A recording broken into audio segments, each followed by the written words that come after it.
Aloha, namaste, and welcome again. My name is Janapati Das, and I am presenting my Krishna book reading 10. We are going to finish chapter 2, Prayers by the Demigods for Lord Krishna in the womb. And in this story, the demigods have been praying and discussing the differences between a personal spiritual path, as is God having a personal form like Krishna. Krishna is the supreme personality of Godhead, and the impersonal Mayavadi school of thought, which is the lower form of the Brahma Jyoti, or the Brahman energy that is emanating from the body of Lord Krishna.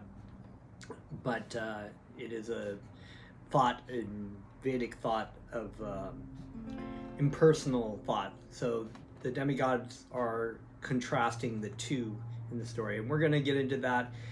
We're going to start a little bit of the birth of Lord Krishna, because I know you've been eagerly waiting that one. So first, of course, we're going to chant the mantras. So I offer my respects to all of you, and I offer my respectful obeisances to my spiritual master. Namo Vishnu Padaya Krishna Prestaya Bhutale Srimate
Haribo.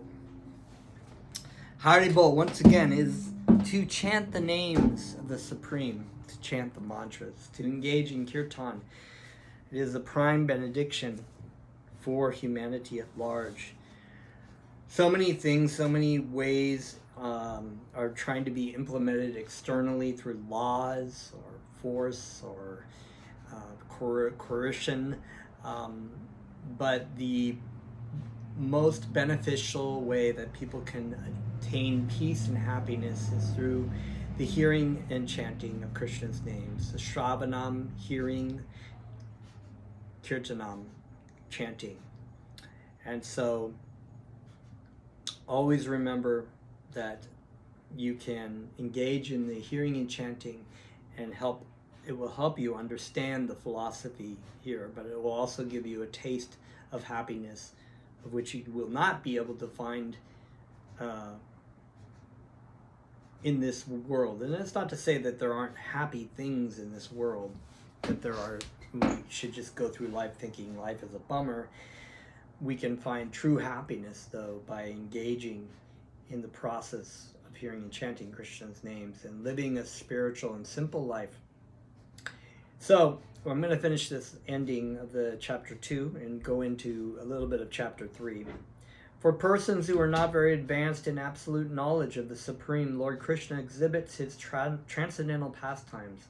They can simply think of the pastimes of the Lord and get the full benefit. So these stories of Krishna are not just like Goldilocks and the Three Bears or something that have some moral meaning. They actually are real historical events, and they are transcendental. So you can listen to these if you have a desire to hear stories or to watch something, to listen to or read fictional novels. You can engage in listening and reading of the Krishna Katha, the pastimes of Krishna, and derive happiness and real benefit. Since there is no difference between the transcendental name and form of the Lord, there is no difference between the transcendental pastimes and the form of the Lord. For those who are less intelligent, like women laborers or the mercantile class, the great sage Vyasadeva wrote Mahabharata. In the Mahabharata, Krishna is present in his different activities. Mahabharata is history, and simply studying, hearing, and memorizing the transcendental activities of Krishna, the less intelligent can also gradually rise to the standard of pure devotees. So the Mahabharata is actually, Maha means great, and Bharat is it's the name of the original emperor, King Bharat, but it's also the name, the earth was once named Bharat. And India is also referred sometimes in the past as Bharat, because it's named after this great emperor, Bharat. But the Mahabharata is a great epic. It's actually the greatest epic coming out of India. There is no other epic in the world, not even Epic of Gilgamesh or any other epic that is such an immense epic. I think there's something like 18,000 verses in the Mahabharata. And if you know about the Bhagavad Gita, you know that the Bhagavad Gita is actually present within the Mahabharata, in the story of the Mahabharata. So if you ever had the chance to read the Mahabharata or hear about it, I recommend it highly. It's a wonderful story. The pure devotees, who are always absorbed in thought of the transcendental lotus feet of Krishna, and who always engage in devotional service in full Krishna conscious, are never to be considered to be in the material world. Sri Rupa Goswami has explained that those who are always engaged in Krishna consciousness by body, mind, and activities are to be considered liberated even within this body. This is also confirmed in the Bhagavad Gita. Those who are engaged in the devotional service of the Lord have already transcended the material position. Krishna appears to give chance both to the devotees and non-devotees for realization of the ultimate goal of life. The devotees get the direct chance to see him and worship him. Those who are not on that platform get the chance to become acquainted with his activities and thus become elevated to that same position. O dear Lord, the demigods continue, you are unborn. Aja, this is the word for unborn. Krishna does not, never is there a time, as it says in the Bhagavad Gita, never is there a time when I did not exist or did not appear or was born, but I've existed eternally as Arjuna. So that being said is that Krishna is existed for all time, eternally, never a beginning nor an end. Only bodies of ourselves have changed. So our spiritual entity is also Satchidananda Vigraha, eternal bliss, full of an eternal spiritual form full of bliss and knowledge, existing eternally. Our dear Lord, the demigods, you are unborn, therefore we do not find any reason for your appearance other than for your pleasurable pastimes. Although the reason for the appearance of the Lord is stated in the Bhagavad Gita, he descends to give protection to the devotee and vanquish the non-devotee.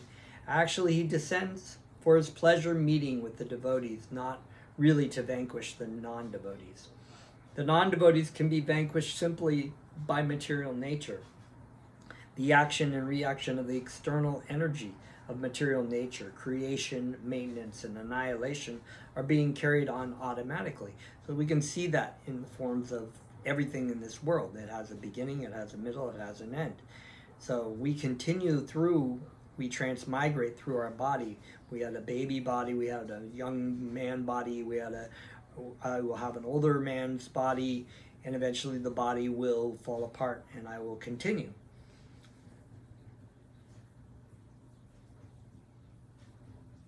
The protection of the devotees,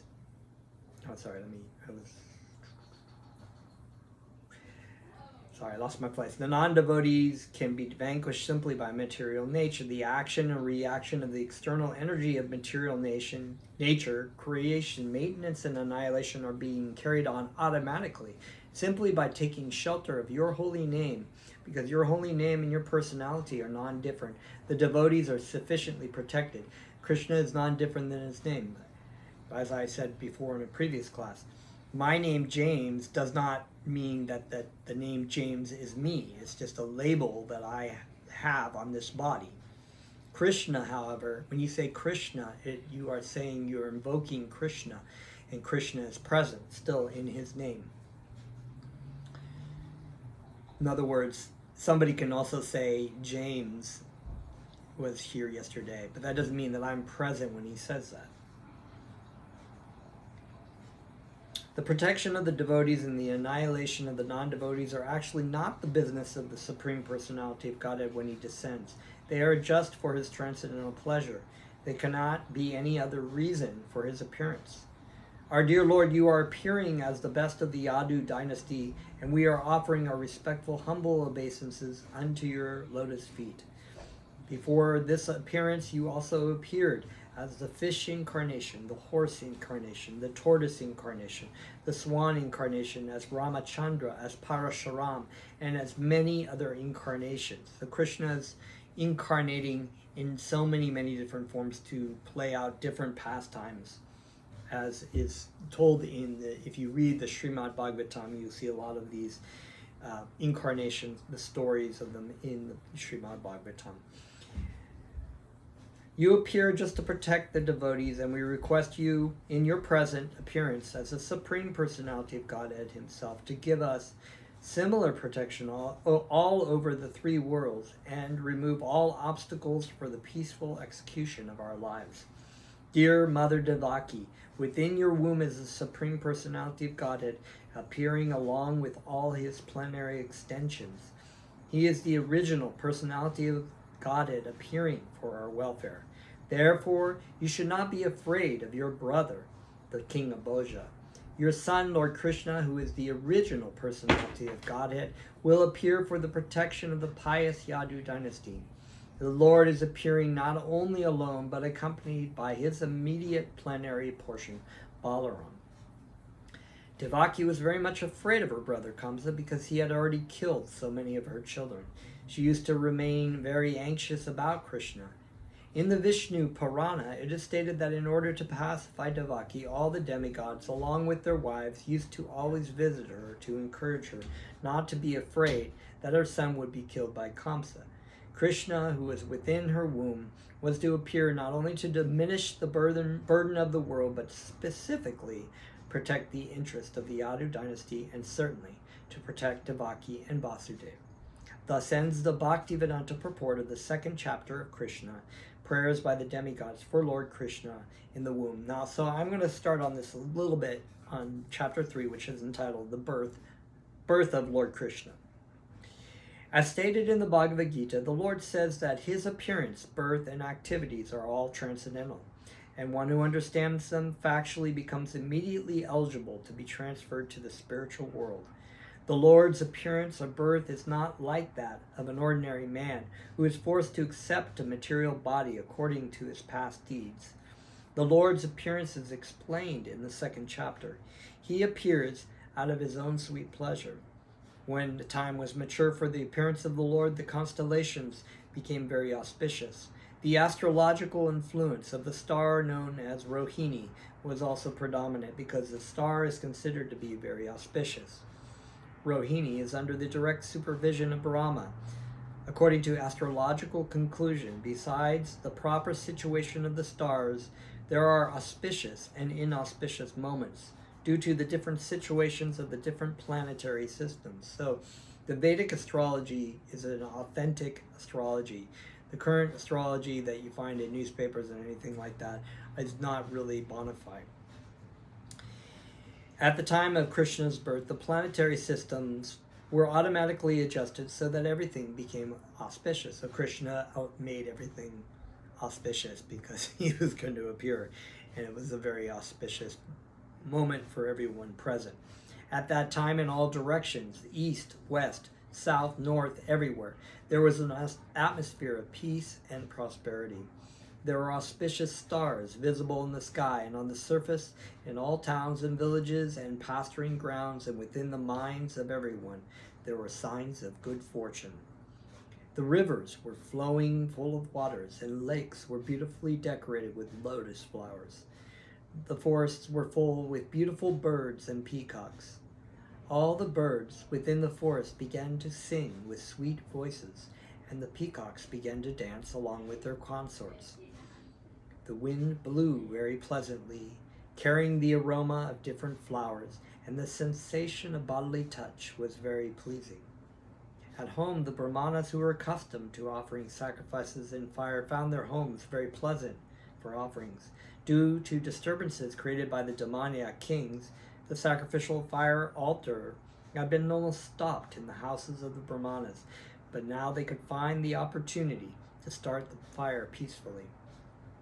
Being forbidden to offer sacrifices, the Brahmanas were very distressed in mind, intelligence, and activities, but just on the point of Krishna's appearance, automatically their minds became full of joy because they could hear loud vibrations in the sky of transcendental sounds proclaiming the appearance of the Supreme Personality of Godhead.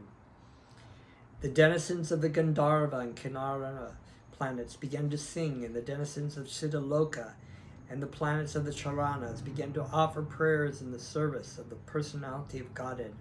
In the heavenly planets, the angels, along with their wives, accompanied by the Apsaras, began to dance. So it is known that there's much more in this material universe than we can actually perceive.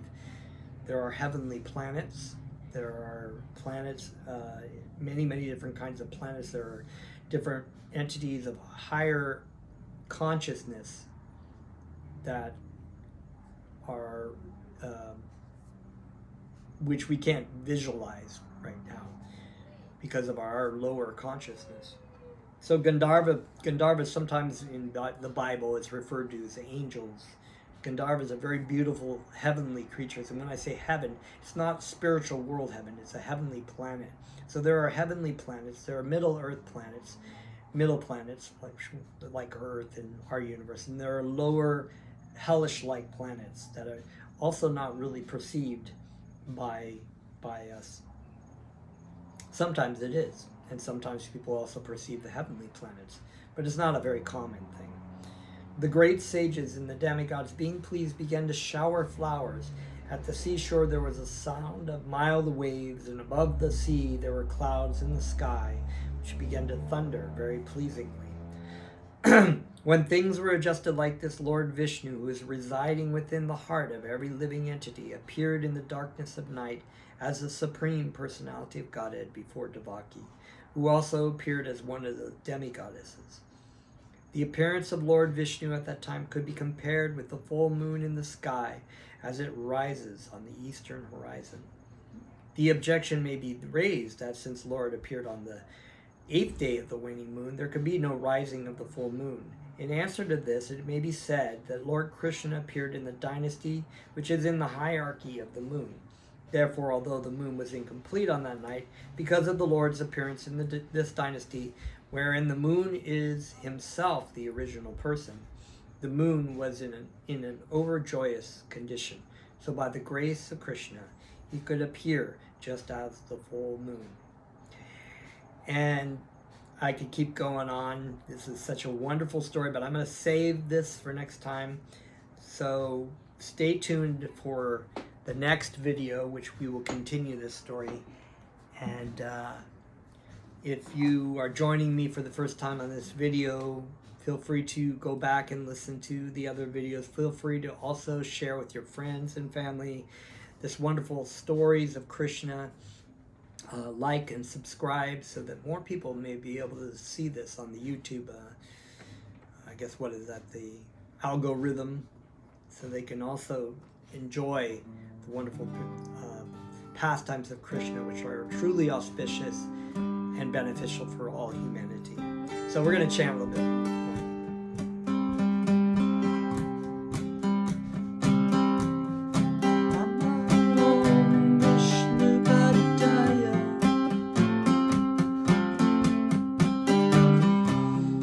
Krishna Prasthaya Bhutale Shumate Siddha Sattva Bhutananda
So thank you very much, Namaste, and we will see you on our next video for Krishna Book Reading 11.